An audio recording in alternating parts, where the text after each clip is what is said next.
Bismillahirrahmanirrahim. Assalamualaikum warahmatullahi wabarakatuh. Apa kabar semuanya anak-anak kelas 12 akuntansi A dan B? Mudah-mudahan kita kondisinya dalam keadaan sehat walafiat di tengah pandemi seperti ini. Nah, pembelajaran pertama sebelumnya Ibu ingatkan sudah berdoa dulu kan ya? Yuk. Sekarang Ibu akan membawa pelajaran akuntansi perusahaan jasa dagang dan manufaktur.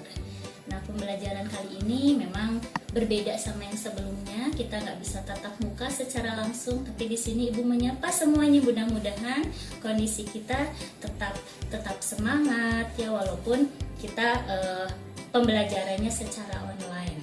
Ya, untuk itu Ibu ingatkan ya, harus jaga kondisi kesehatan.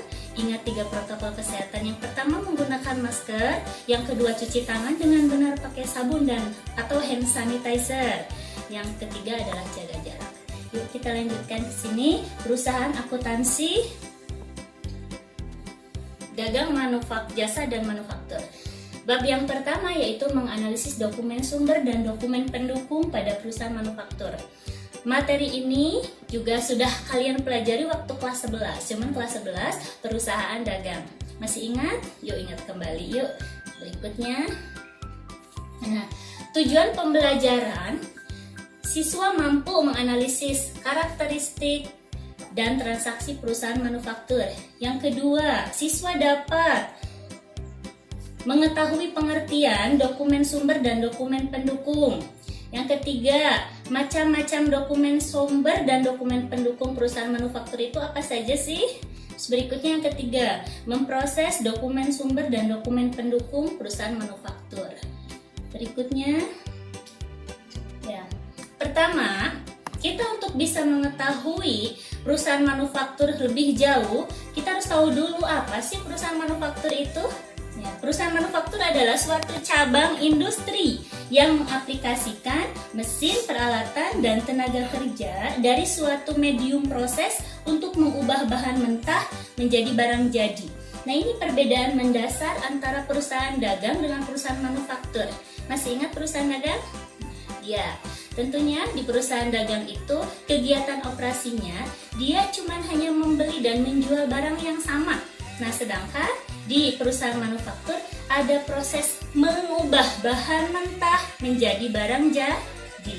Nah, di sini mengikuti definisi di atas, manufaktur pada umumnya adalah suatu aktivitas yang kompleks, melibatkan berbagai variasi sumber daya dan aktivitas sebagai berikut. Ini mulai dari perancangan produk, ada pembelian produk, berikutnya pemasaran. Ya. Yang kedua, dibutuhkan mesin dan perkakas untuk manufacturing, proses produksi, sehingga menghasilkan produk jadi dan siap untuk dijual. Membutuhkan perancangan proses, production control, berikutnya pengiriman.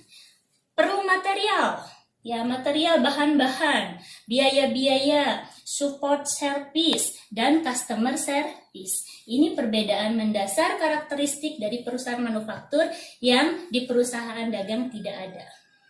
Next, ya.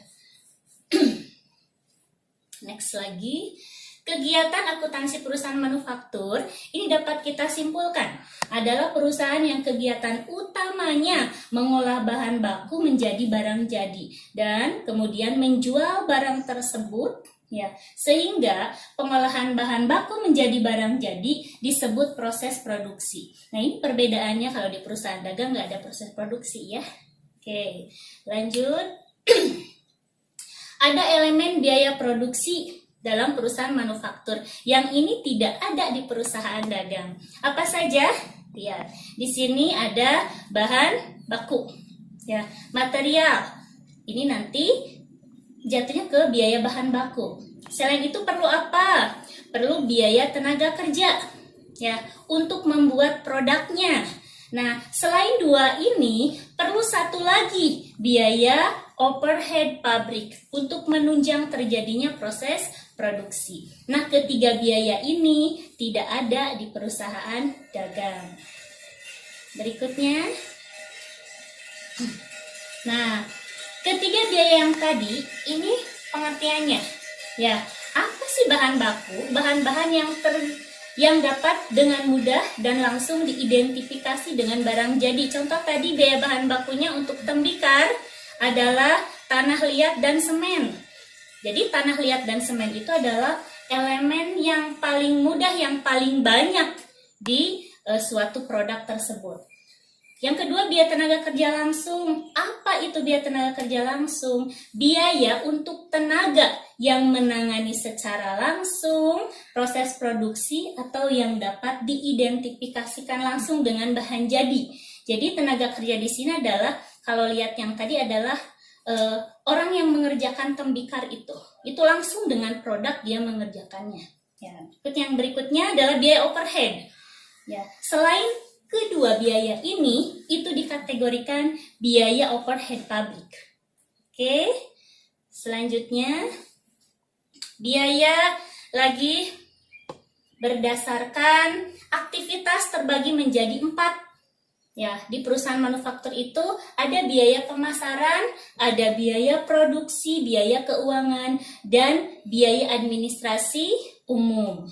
Nah, biaya pemasaran ini adalah biaya untuk proses penjualan, ya, penyimpanan produk jadi, dan periklanan. Jadi, untuk produk biar dikenal sama masyarakat, perlu biaya pemasaran. Selain itu, biaya produksi jelas. Biaya produksi yang tadi sudah Ibu jelaskan, yaitu biaya bahan baku, biaya tenaga kerja langsung, dan biaya overhead pabrik. Berikutnya adalah biaya keuangan. Nah, biaya yang termasuk kelompok ini adalah seluruh biaya dari aktivitas pelaksanaan kerja bagian keuangan, misalkan untuk mendapatkan modal, bunga pinjaman, ini modalnya bisa modal sendiri atau modal dari luar. Selain ketiga biaya yang tadi, perlu biaya administrasi dan umum. Nah, jelas saja yang termasuk dalam kelompok ini adalah semua biaya yang aktivitas bagian administrasi dan umum. Nah, ini mungkin yang nanti bisa saja di antara kalian ada yang keluar dari SMK Puragabaya bekerja di bagian administrasi dan umum. Amin. Oke, berikutnya ada biaya variabel dan biaya tetap. Ini berdasarkan aktivitas produksinya. Apa itu biaya variabel? Nah, biaya variabel ini jelas dia cirinya nominalnya berubah-ubah, ya, sesuai dengan jumlah produksi yang dibuat. Artinya, kalau jumlah produksinya banyak, dia membutuhkan biaya tersebut banyak. Contohnya apa yang terkategori biaya variabel? Tadi biaya bahan baku dan biaya tenaga kerja langsung. Ya. Berikutnya biaya tetap. Nah, biaya tetap ini terlepas dari aktivitas produksi. Jadi mau banyak produksinya, mau sedikit, pengeluaran biaya ini tetap, ya. Berikutnya biaya semi variabel. Nah, biaya semi variabel ini, biaya dalam kelompok ini jumlah totalnya berubah-ubah. Tapi berubah-ubahnya tidak konstan, artinya biaya produksinya banyak, bisa aja semi variabel ini harga satuannya menurun, berkurang, atau bisa saja meningkat sebaliknya. Itu yang dikategorikan semi variabel. Berikutnya berdasarkan perusahaan dagang, ya, dalam perusahaan manufaktur biasanya terdiri dari 3 macam yakni ya, jadi istilah persediaan di perusahaan manufaktur itu ada persediaan bahan baku, persediaan barang dalam proses, dan persediaan barang jadi. Sedangkan di perusahaan dagang gak ada 3 persediaan ini, ya, cuman persediaan barang dagang aja. Itu perbedaannya. Berikutnya klasifikasi berdasarkan objek yang dibiayai. Ada biaya langsung, ada biaya tidak langsung. Nah, kelompok ini yang biaya langsung adalah biaya yang berhubungan secara langsung dengan objeknya. Objeknya itu tadi produknya, ya. Di sini adalah biaya tenaga kerja langsung dan biaya bahan baku. Atau bisa saja biaya langsung ini dikategorikan dengan biaya variabel. Jadi istilah biaya variabel dengan biaya langsung ini adalah sama, ya, jelas. Yang kedua adalah biaya tidak langsung. Nah, sedangkan untuk kelompok ini, biaya yang tidak dapat diidentifikasikan langsung dengan objek ataupun proses produksi. Contoh, biaya listrik, biaya administrasi pabrik, biaya penyusutan mesin. Biaya tidak langsung ini dikategorikan dengan biaya overhead pabrik. Nah, oke, jelas ya? Oke, berikutnya.